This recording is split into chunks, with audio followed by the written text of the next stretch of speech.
قال رسول الله صلى الله تعالى عليه وسلم لا يدخل الجنة قاطع او كما قال عليه الصلاة والسلام متفق علیہ۔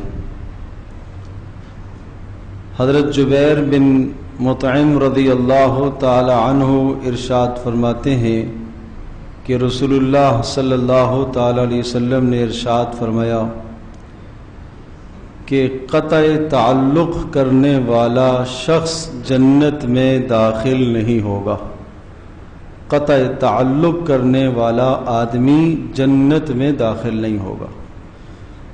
معنی یہ ہے کہ جو آدمی رشتے ناطے توڑتا ہو، تعلق کو توڑتا ہو، قرابت داریوں کے تعلقات کو ہمیشہ توڑتا ہو، وہ آدمی اول لمحے میں جنت میں تو نہیں جا سکتا۔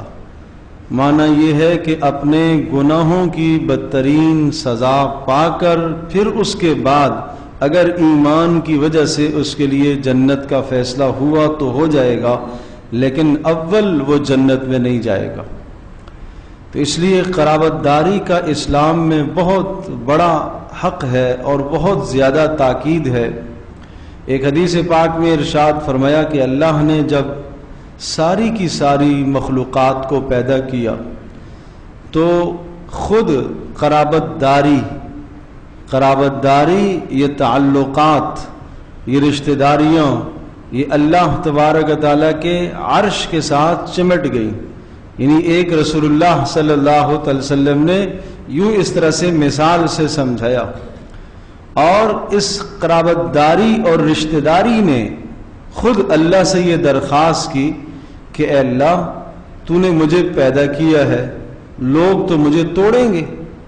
تو اللہ پاک نے جواب میں ارشاد فرمایا کہ کیا تو اس بات پر راضی نہیں ہے ان اصل من قطع کی، جو تجھے جوڑے گا میں اس کو جوڑوں، ان اصل من وصل کی، جو تجھے جوڑے میں بھی اس کو جوڑوں گا، اور وَأَقْطَعُ مَنْ قَطَعَ کی، اور اسی طرح سے جو تجھے توڑے گا میں اس کی بھی توڑ دوں گا۔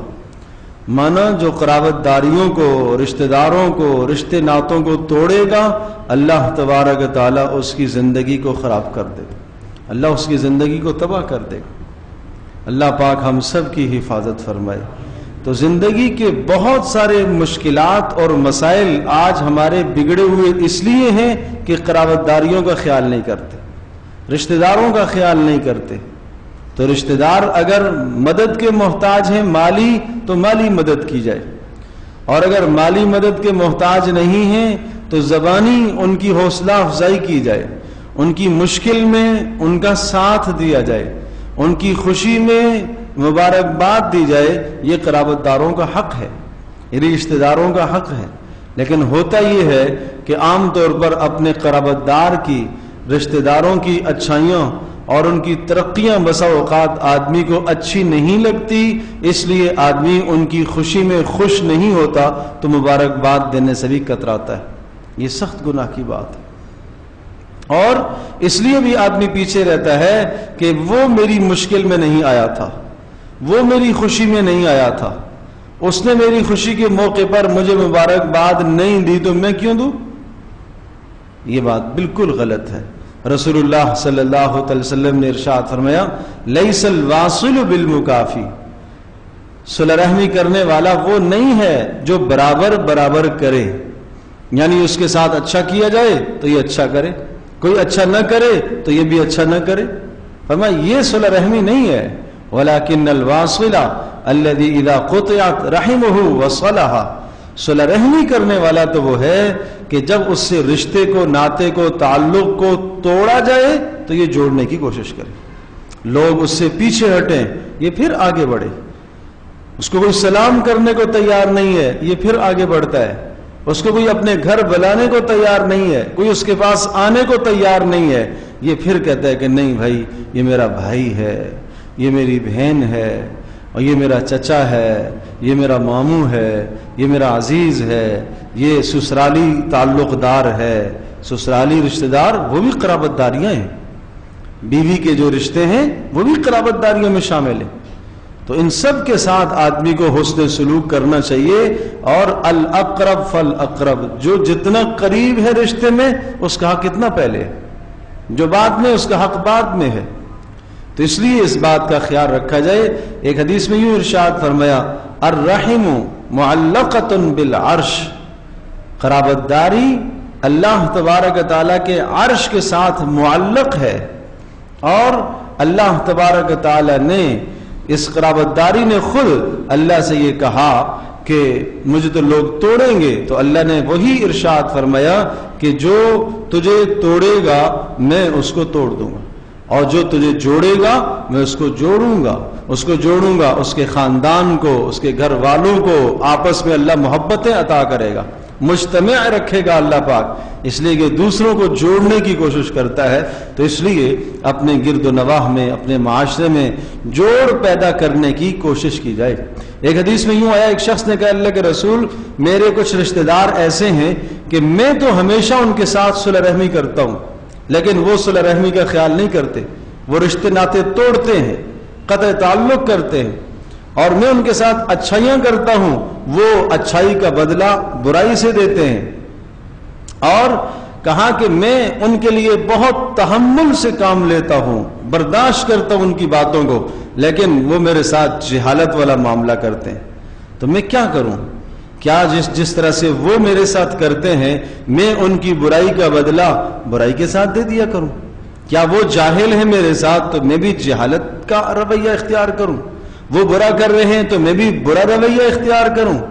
اور وہ قطع تعلق کر رہے ہیں تو میں بھی پیچھے ہٹ جاؤں؟ رسول اللہ صلی اللہ علیہ وسلم نے ارشاد فرمایا اگر بات ایسے ہے جیسے تو نے بتایا کہ وہ توڑتے ہیں آپ جوڑنے کی کوشش کرتے ہو، وہ برا کرتے ہیں آپ اچھا کرنے کی کوشش کرتے ہو، وہ آپ کے ساتھ نادانی اور جہالت والا معاملہ کرتے ہیں آپ درگزر سے کام لیتے ہو، اگر بات ایسے ہی ہے تو یاد رکھنا اللہ کی طرف سے مسلسل آپ پر مدد نازل ہوتی رہے گی. اگر ایسے ہی ہے تو میرے عزیز دوستو، ہم اللہ کی رحمت چاہتے ہیں، ہم اللہ کی مدد چاہتے ہیں. آج قدم قدم پر ہم اللہ کی مدد کے محتاج ہیں. تو یہ بھی اسباب ہیں مدد کے، ہم دوسروں کی مدد کیا کریں. من کان للہ کان اللہ لہ، جو اللہ کے لیے ہوتا ہے اللہ اس کا ہو جایا کرتا ہے. واللہ فی عون العبد ما کان العبد فی عون اخیہ، جب تک بندہ اپنے بھائی کی مدد میں لگا رہتا ہے اللہ بھی اس بندے کی مدد میں لگا رہتا ہے، اور جب یہ بندہ اپنے بھائی کی مدد چھوڑ دیتا ہے اللہ تبارک تعالیٰ بھی اپنی مدد کا ہاتھ پیچھے کر لیتا ہے. تو اس لیے اسلام ہمیں صرف نماز ہی نہیں سکھاتا، ہمیں روزہ اور تلاوت ہی کا حکم نہیں دیتا. یہ قرابت داریاں، رشتہ داریاں، تعلق داریاں، یہ بہت بڑا حق ہے اسلام میں. اس لیے اس بات کا خیال رکھیں، ہر آدمی یہ دیکھے کہ میرا کسی رشتہ دار سے اگر قطع تعلق ہے تو آج ان حدیثوں کے سننے کے بعد میں پہل کروں گا انشاءاللہ. کوئی بات نہیں، عزت نفس مجروح کر دو، کوئی بات نہیں. اللہ کے رسول صلی اللہ علیہ وسلم کی حدیثوں کے سامنے ہماری کیا حیثیت ہے، ہماری کیا عزت ہے؟ کوئی عزت نہیں ہے ہماری. اور اللہ سے یہ دعا کرو کہ اللہ میرا جی تو نہیں چاہا، اس نے میرے ساتھ زیادتی کی ہے، ظلم کیا ہے، عزیز ہے، میں نہیں ملنا چاہتا، میں نہیں بات کرنا چاہتا، لیکن تیرے پیارے پیغمبر صلی اللہ علیہ وسلم کی اتنی باتیں سننے کے بعد آج سے میں تعلق جو اس کے ساتھ قطع کیا ہوا تھا اس قطع تعلق کو میں ختم کر کے میں قرابت داری کو جوڑنے کی کوشش کروں گا. آپ پہل کر لیں، آپ اسے فون کر لیں، آپ گھر میں چلے جائیں، انشاءاللہ آپ دیکھیں گے اللہ آپ کے دل میں سکون پیدا کرے گا، اللہ کی رحمتوں کا نزول ہوگا. اور پچھلے درس میں یہ بات آئی تھی کہ قرابت داریوں کو توڑنے کی وجہ سے رزق کی تنگی میں آدمی مبتلا ہوتا ہے. اللہ رزق کی وسعت فرمائے گا. اللہ پاک ہم سب کے لیے عمل کرنا آسان فرمائے. الحمد للہ رب العالمین والصلاة والسلام علی سید الانبیاء والمرسلین وعلی آلہ وصحبہ وامتہ اجمعین. اللہم انا نعوذ بک من الفتن ما ظہر منها وما بطن. ربنا لا تجعلنا فتنة للقوم الظالمین ونجنا برحمتك من القوم الكافرین. اللہم لا سهل الا ما جعلته سهلا وانت تجعل الحزن سهلا اذا شئت. اللهم اكفنا بحلالك عن حرامك واغننا بفضلك عمن سواك وصلى الله تعالى على خير خلق محمد